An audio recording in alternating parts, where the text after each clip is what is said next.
हम लोगों का कोई राजनीतिक बैकग्राउंड नहीं था। हम लोग एक देहात में पैदा हुए लोग। बिहार के डॉक्टर बाहर अच्छा कर रहे हैं, बिहार के इंजीनियर बाहर अच्छा कर रहे हैं। मेरी सबसे बड़ी उपलब्धि है कि मैं जब मंत्री था तो वहाँ मैंने कालिदास महोत्सव शुरू किया और अब लोग इस चर्चा में आ गए हैं कि कालिदास बिहार के थे। जोरदार तालियों से सर का स्वागत किया जाए विनोद नारायण सर का। तो सबसे पहले सर इसलिए क्योंकि आप पूर्व मंत्री भी रह चुके हैं और आपके पास जो जिम्मेदारी है वो आज भी बरकरार है और उम्मीद करेंगे कि आगे भी ये जिम्मेदारी और बढ़ती रहे। सबसे पहले सर ये जानना चाहेंगे कि आपने अब तक के जो आपका सफर रहा है राजनीतिक, इसमें कुछ ऐसे महत्वपूर्ण काम बताए जिसको करने के बाद आपको बहुत ही संतुष्टि महसूस होती है कि ये काम मैंने किया और इससे मुझे एक आत्मसंतुष्टि है। सबसे पहले मैं आपकी संस्था को धन्यवाद देता हूं कि आपने मुझे आने का अवसर दिया और मुझे बुलाया। और दूसरी बात, मेरे बगल में बिहार की बेटी अनामिका बैठी हैं। कुछ लोग राजनीति में आते हैं कई कारणों से, आप इनसे पूछ रहे थे, लेकिन बहुत सारे लोग थे जो इनको जानते थे, उनको बहुत अच्छा लगा कि आप कह सकते हैं कि राजनीति जिसको कहते हैं उससे एक गैर राजनीतिक बेटी जो समाज के लिए कुछ करना चाहती है उसको पार्टी ने विधान परिषद में चुना। बहुत लोगों को खुशी हुई और जो लोग इनको जानते हैं सबको खुशी हुई कि ये पूरे समर्पण भाव से समाज के लिए काम करते हैं। मैं आज मेरी पहली भी मुलाकात है एमएलसी के बाद। मैं उनको बधाई देता हूँ, शुभकामनाएं देता हूँ और उज्जवल भविष्य की कामना करता हूँ कि समाज में जब हम सामाजिक काम करते हैं तो कोई भी काम जब हम करते हैं तो जो छोटी भी सफलता होती है उससे अत्यंत खुशी होती है कि एक किसी अत्यंत वंचित व्यक्ति को यदि हम मदद करते हैं और उस मदद का लाभ दिखता है उसके चेहरे पर, उससे एक बड़ी आत्मसंतुष्टि मिलती है कि हमने एक काम कर दिया जिस उद्देश्य से राजनीति में आए थे। तो ऐसे तो अनेक क्षण आए, लेकिन आप कह सकते हैं कि बड़ा काम आपने क्या किया। तो ये बहुत सारे काम है जो मुझे लगता है बड़ा है, लेकिन एक बड़ा काम मेरे जिम्मे था कि जब मैं बेनीपट्टी का एमएलए हुआ तो एक बड़ी संतुष्टि थी कि वहाँ बिहार के तमाम इतिहासकार मानते हैं कि ये कालिदास का जन्म उस इलाके में हुआ, वो उच्चैठ है। लेकिन समाज, इतिहास, अधिकांश लोगों में कई भ्रांति यहाँ देश में कि उनका जन्म कोई उज्जैन कहता है, किसी इतिहासकार को लगता है कश्मीर में हुआ, किसी को और कई जगह।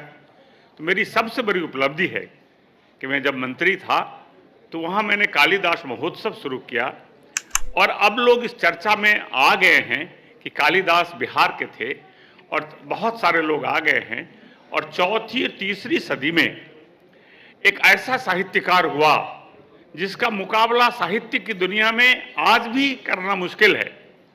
उन्होंने जिन किताबों की रचना की है, मेघदूत हो या अभिज्ञान शाकुंतलम हो, अनेक पुस्तकें हैं उनकी, तो उसके साहित्य में उनका मुकाबला नहीं है।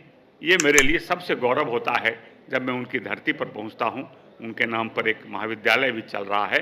तो मेरे जीवन की आप कह सकते हैं कि इतने लंबे समय में 40 साल करीब से मैं हम लोग राजनीति में हैं, सबसे बड़ी उपलब्धि है कि कालिदास उस इलाके के हैं, उच्चैठ मिथिला कहते हैं उसको स्थापित करने में मैंने बड़ी सफलता अर्जित की और बिहार सरकार को धन्यवाद देता हूं जो प्रतिवर्ष वो कालिदास महोत्सव उस इलाके में मनाती है। बहुत अच्छी बात आपने कही और हमारे साहित्य के बचाव के बारे में जो आपने काम किया है ये बहुत जरूरी है, क्योंकि साहित्य हमारे विचारों को जन्म देती है, उसको जिंदा रखती है और वही विचार हमारे समाज को परिवर्तन की तरफ ले जाता है।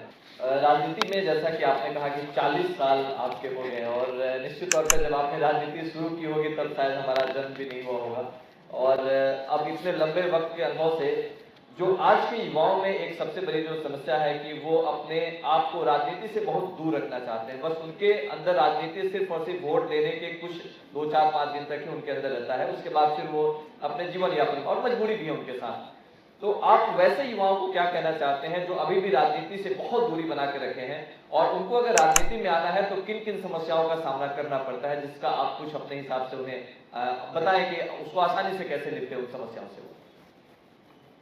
देखिए, सभी को राजनीति में आना चाहिए, खासकर जो प्रबुद्ध जन हैं, पढ़े लिखे लोग हैं, जो संवेदनशील हैं समाज के प्रति, उन्हें आने की ज़रूरत है।